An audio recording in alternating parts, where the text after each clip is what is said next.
No? Nope. Come over here, boys. Come on, boys. Come over here. Look. Now, you There's no bees in here. Remember when I went in the hive, I pulled out some frames like this? This is where the queen lives. And this is a picture of capped honey with bees on it. This is a picture of the queen. And you see these bees around her? They're called, yeah, they're workers, but they're called her court. They feed her, they clean up everything, and all she does is she's going to come along and stick her head in one of these cells, and if it's clean enough, she'll back in and lay an egg. If it's not, she'll go to the next one. These guys are feeding her, taking care of her, and making sure everything's clean around her so she'll lay eggs. On this next frame, what we've got is pollen. You see this yellow stuff in here? Pollen. That's pollen. Bees use pollen as a protein, and nectar and honey is their carbohydrates. Pollen is their chicken or steak, and nectar and honey is their sugar, or their bread. Let's see. This is a queen cup. Queen. What, sir? Queen. Mm-hmm. This is a queen cup. They're going to make a queen here. There's an egg in there, and they're going to feed it royal jelly when it hatches. They're just going to make a queen because they don't like the old one. Actually, there are several reasons they would make a queen. Now, remember I said larva?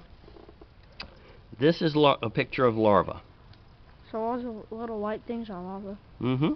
The babies. These are eggs. These a little blurred. But they look like tiny pieces of rice when you look in that cell. When I opened that hive out there, the one thing I wanted to see was some of these eggs. Because eggs hatch in 3 days. And if I see eggs, I know the queen is in there and she's working. I don't have to worry about that hive. Okay? But they'll be okay. If I don't see stick eggs or eggs, then I need to do something because I don't have a queen or I don't have a functioning queen. Okay, here we go. This is capped brood. Okay, the bees are larvae. They go into a cocoon and then they put wax over it and they cap it. And they got larvae in here among it. And this is what you'll quite often see. And these guys over here are just a close-up of that. Now, what we have here is brood hatching. We may see this on the frame we're going to look at. You'll see the bee head sticking up because they're eating through the wax trying to come out. Now, we like to say when we see them, it's their birthday. But it's not. They're just emerging. They were actually born about 21 days before this. 18 days before this. Unfortunately, they're not going to hurt you. Unfortunately, bees have some problems. And this is supposed to be a picture of hive beetles, and it's a bad one. There's a tiny little beetle that gets in the hive. And they're in these cells.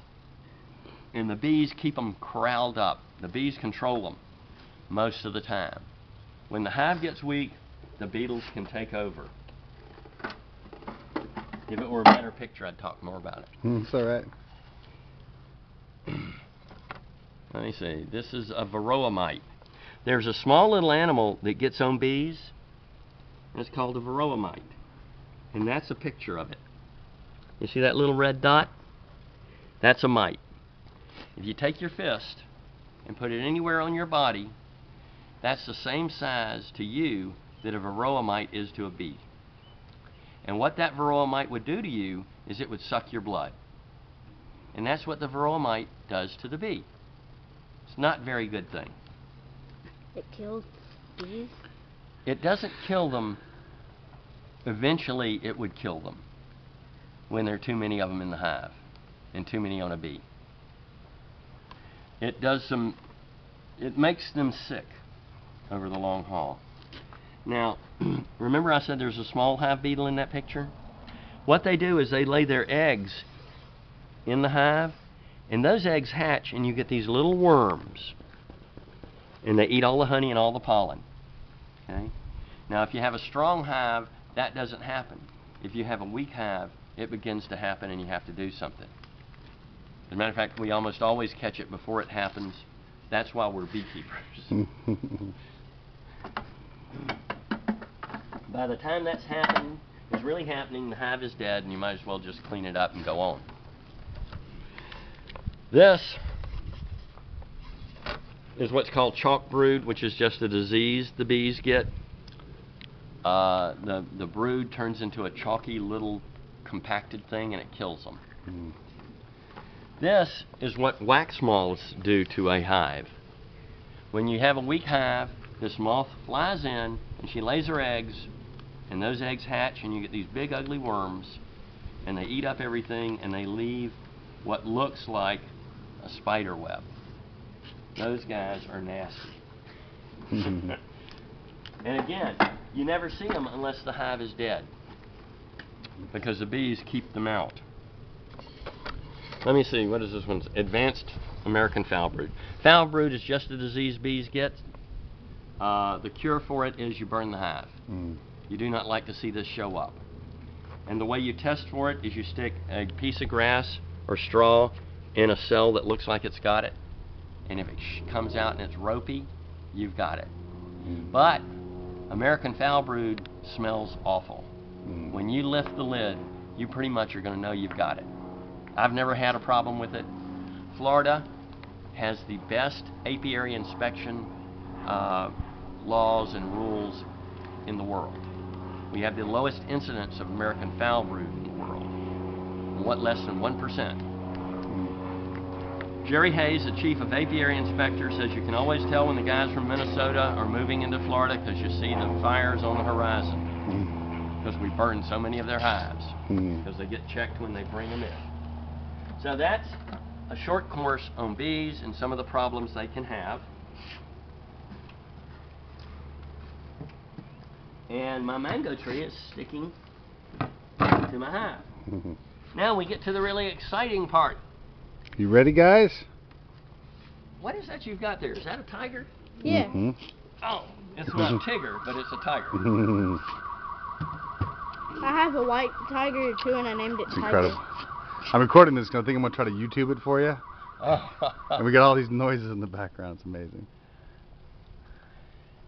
Because his class, when he goes to his class, they have a computer in their class, and they can pull up it on YouTube and if they want to do a little look-see in North Carolina. All right, guys, here's the fun part. Look. Hey, look. Here are the bees. Now, I didn't get the queen in here. Right. And I usually wouldn't because it stresses out the hive. You know, if it's a big, like the state fair, we'll pull a queen and put it in there because we're going to have thousands of people come by. Right. And it's not fair to the bees to stress them. Within an hour, they realize they don't have a queen and they start making new queens. Hear that, guys? Because they don't smell her. Oh, buddy. Okay. Now, No, if you're not y'all gonna- will step you'll be up here, fine. I'll try and show you some things. Come on. They're not. They can't get out. They can't get out of here. This is glass. There's no way. I've had this at churches and schools many times. You see this over here? This yellow stuff? That's pollen.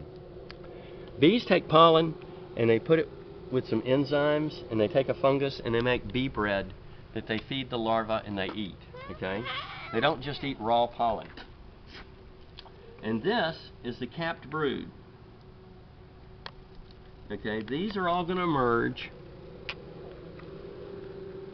And you can see down here that white, there's a little white one. That's an uncapped brood.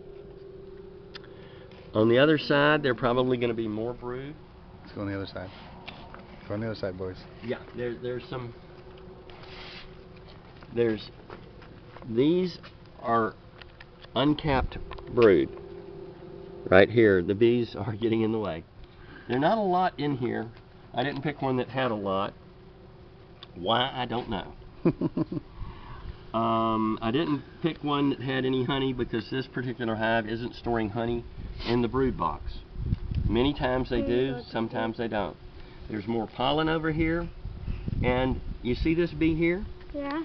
That's a drone. You see how much bigger he is? Yeah. And you see how his eyes are much bigger? Yeah. That's so he can see the queen. That's a daddy. Yeah, that's daddy bee. And the rest of these bees in here, well, there's another daddy.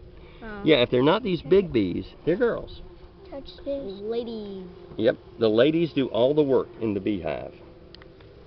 The dads should do some. You're right, they should, but in this case they don't. But, you know what? In the fall, if it's going to be cold, the ladies kick out the dads. They say, we don't need you guys, it's going to be cold, and they kick them out, and they're gone. One bee cannot live by itself. They won't survive. Bees are a hive animal or a hive insect. And the whole hive is the organism. When they reproduce, the whole hive reproduces. In the spring particularly, they'll get overcrowded, and the workers will say, we're too crowded, let's make a new queen.